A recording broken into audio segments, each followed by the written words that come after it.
Hi, everybody. This is the Baseball Hut, the amazing, spectacular, terrific, the great one, the people's champion, your host, the Hut, and welcome back to the Baseball Hut.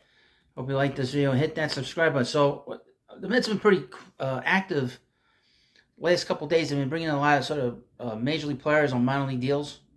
I haven't done much work on it over the last couple days, but one player that was assigned to a split contract and has G-Man Choy. He's the guy that played for the Rays.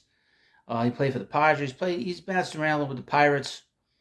He seems to be a favorite of David Stearns. So they brought him in. He's a left-handed bat. He can play first. He's a DH.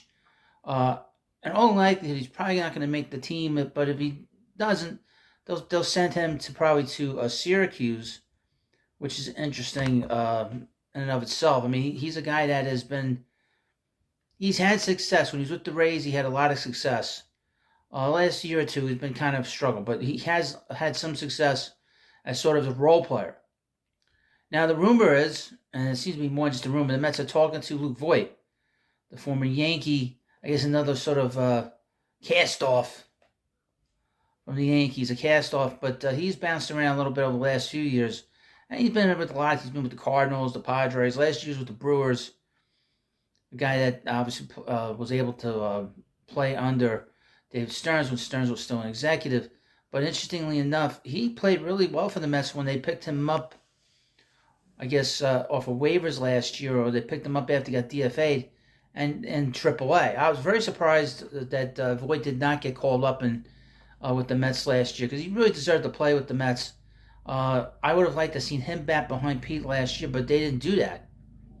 Now, what's interesting about Voit and about Choy is the fact that the Mets are not satisfied with the DH spot. And you figured they would be okay with it because they have Mark Vientos here who's going to get the first shot at this thing. DJ Stewart, who played really well and had a lot of big home runs. Had a lot of home runs in August last year, and probably the biggest success he's ever had in his career in the majors. You figured that the Mets would not be so wanting to bring in new people. But clearly they're not satisfied at that position, which is good that they like that. I would mention, I mean, if these guys are on AAA, that is a lot of depth that you need, that you're going to really need during the season. Those guys get hurt, they're going to need a day off or two or whatever. Bringing these guys to sort of play in a pinch is kind of a big deal. So you got to have that depth in AAA. You can't.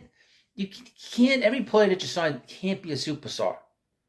Can't be an everyday player. You got to bring in guys that are going to be lunch pail guys that are you're gonna call them up and you need them in a pinch, you bring them up, and that's kind of the purpose of these guys. Is that if God forbid there's an injury to Pete Alonso, you could put Choy there, or you could put Voit there, or have a platoon there. I think that's a possible scenario on the side, at least with the DH spot, that if Vientos doesn't take off, or if there's an issue with Brett Beatty, I could certainly see them calling both of them up at some point, have them here on this team, and be sort of a DH platoon. That's a possibility. But these are all kind of speculative things. We don't know how the spring training is going to go. Spring training starts, or at least the games start, I guess, on Friday, and the first televised game is on Saturday. So that's going to be a lot of fun. That's the best part of the beginning of the season, is those first games in Port St. Lucie. But you let me know what you think about this video. Of course, please subscribe to the Baseball Hut, and I'll see you later.